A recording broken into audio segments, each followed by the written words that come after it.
ఎందుకు రావట్లేదు అంటే సమాధానం ఎవరి దగ్గర లేదు. తల్లులు పిల్లల్ని స్కూల్కి పంపిస్తున్నారు, టీచర్లు స్కూల్లో చెప్తున్నారు, గవర్నమెంట్ ఫ్రీ ఫండ్స్ అన్ని ఇస్తుంది, జరుగుతుంది. చదువు రాకపోతే ఎవరు నష్టపోతారు? తల్లికి పంపించిన పిల్ల 10 ఏళ్ళు అయినా ఆ పిల్లవాడికి బయటికి 10th తర్వాత వస్తే మినిమం బేస్ నాలెడ్జ్ లేదు. ఇక్కడ మనం సబ్జెక్ట్ బుక్స్ అన్ని చేంజ్ చేయాలని అడుగుతున్నాం, కానీ అడిషన్, సబ్ట్రాక్షన్, తెలుగు చూసి చదవడం, రాయడము, అట్లీస్ట్ స్కూల్ పేరు, వాళ్ళ పేరు. సో ఎక్కడ ఉంది ఎడ్యుకేషన్? ఇది not a government national achievement survey. అన్ని ప్రైవేట్ స్కూలు, మోడల్ స్కూలు, అన్ని స్కూళ్ళలో మన లెర్నింగ్ అవుట్కమ్స్ ఎలా ఉంది పిల్లలది, అది మెయిన్. మనం ఎందుకంటే నేను చాలా స్కూళ్ళలో విజిట్ చేస్తుంటాను, అడుగుతుంటాను. నాకు టీచర్లు వచ్చే సమాధానం ఏంటంటే, మేడం మాకు ఇది సిలబస్ ఉంది, 3 monthsలో ఈ సిలబస్ చెప్పాలి, ఈ సిలబస్ తర్వాత మాకు ఎగ్జామ్స్ ఉంటాయి మేడం, మేము అట్లా రివ్యూ తీసుకుంటూ చెప్పలేం కదా. అప్పుడు నేను అక్కడ వాళ్ళని ఏం చేయలేదు.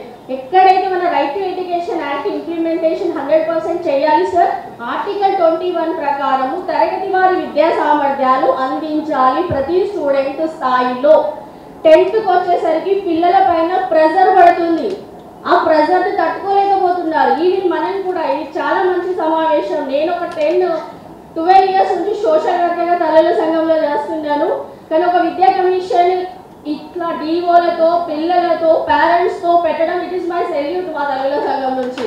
ఎందుకంటే తల్లుల బాధ వినలేదు. నేను ఎప్పుడు అనుకుంటాను, ఎందుకు ఎడ్యుకేషన్ వాళ్ళు మమ్మల్ని పిలిచి ఎందుకు మాట్లాడతలేరు? మేము గ్రౌండ్, ఇక్కడ ఉన్న స్థాయి గ్రౌండ్ లెవెల్లో ఉండే వాళ్ళకే అర్థమవుతుంది వాళ్ళ బాధ. సో అది ఆధార్ కార్డు కావచ్చు, పిల్లలకు నాణ్యమైన భోజనం అందించకపోవడం, ప్రోటీన్తో కూడుకున్న భోజనం సార్. పొద్దున చాలా మంది పిల్లలు తినరు. సో వాళ్ళకి ఇవ్వాల్సింది అది దానం కాదు, వాళ్ళ right. That is a right. వాళ్ళు నా quality food, quality education, KG to PG. ఇంకేంటంటే ప్రైమరీ స్కూళ్ళలో యాడ్ చేయాల్సిందే sir. LKG, nursery, LKG, UKG. నేనుండే స్లమ్లో ఆల్రెడీ అడ్మిషన్స్ అయినాయి. ఒక నర్సరీ 35,000 సార్, 35,000. అది మాకు డబ్బులు ఎక్కువై మేము పిల్లల్ని అక్కడ జాయిన్ చేసుకోవాలి. ఇక్కడ ఆప్షన్ లేదు మన దగ్గర, మన గవర్నమెంట్లో ఆప్షన్ లేదు. ఆప్షన్ ఇవ్వండి. అంగన్వాడీస్ ఉన్నాయి, అక్కడ ఓన్లీ ఫుడ్ డిస్ట్రిబ్యూషన్ చేయడము, ప్రెగ్నెన్సీ చూడటమే జరుగుతుంది. అక్కడ ఎడ్యుకేషన్ ప్రాసెస్ లేదు. అంగన్వాడీస్ ఉన్నా 3 years దాటి ఎవరు అంగన్వాడీకి పంపట్లేదు పిల్లల్ని. స్లమ్ అయినా ఆ తల్లి పిల్లలు బాగా చదువుకోవాలనే కోరుకుంటుంది, ఆ తల్లి ప్రైవేట్ స్కూల్లోనే ఇస్తుంది, ఎందుకంటే ఆప్షన్ ఇక్కడ లేదు. సో అలా మన ప్రభుత్వ స్కూల్స్ స్ట్రాంగ్ చేయడము, ప్రైమరీని యాడ్ చేయడము, క్వాలిటీ ఎడ్యుకేషన్ సార్. ఇక్కడ మన గవర్నమెంట్ స్కూల్లో క్వాలిటీ టీచర్స్ వీళ్ళని మించి ఉండరు. ఎన్నో కష్టాలు దాటి ఈ లెవెల్కి వచ్చారు. అక్కడ 10,000, 15,000 ఇస్తున్న స్లమ్లో ప్రైవేట్ స్కూల్లో టీచర్స్ కంటే వీళ్ళకి నాలెడ్జ్ తక్కువ లేదు. మన ప్రభుత్వ స్కూల్లో రెగ్యులర్గా వచ్చే పిల్లలకు మీరు క్వాలిటీని ఇవ్వండి. ప్రభుత్వ స్కూల్స్ వల్లనే మన స్ట్రెంత్ బాగా పెరుగుతుంది. ఎందుకంటే ప్రభుత్వ స్కూల్స్ మూతపడే సమయం కొన్ని మూతపడ్డాయి కూడా. సో మూతపడడం వల్ల నష్టమేదో చెప్తున్నారు సార్. డబ్బులు ఉన్నోళ్ళే చదువుకోగలరు, మిగతా వాళ్ళు చదువుకు దూరం అయ్యే ప్రమాదం ఉంది. సో ప్రభుత్వ స్కూల్ని స్ట్రాంగ్ చేయండి, క్వాలిటీగా చేయండి. ప్రభుత్వాన్ని రాష్ట్రాన్ని నడిపిస్తుంది, స్కూల్ నడిపించలేదా సార్? నడిపిస్తుంది ఖచ్చితంగా. సో ఒక NGO కానీ ఒక టీచర్ కానీ హెల్ప్ చేస్తే కొంతవరకే అందుతుంది ఆ హెల్ప్. బట్ ప్రభుత్వం మాత్రం చేస్తే అది అందరికీ, రాష్ట్రంలో ఉన్న ప్రజలందరికీ కూడా అందుతుంది. పిల్లల భవిష్యత్తు ఇది. ఎవరో డోనర్స్ వచ్చి ఇస్తేనే నడుస్తుంది అంటే నథింగ్. అది డోనర్స్ కాదు, పెట్టుబడి బడ్జెట్ని పెంచాలి.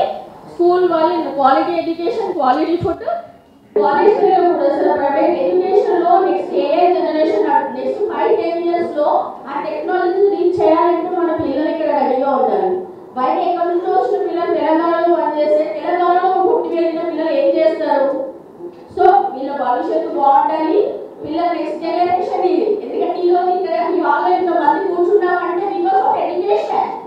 అదొక 9 మీలో ఉంది కాబట్టి ఇక్కడ కూర్చున్నాం. రేపు 10 years ఎవరు కూర్చుంటారు ఈ హాల్లో మాట్లాడటానికి? సో అలాంటి పిల్లలు మన తెలంగాణ రాష్ట్ర పిల్లలు కావాలి.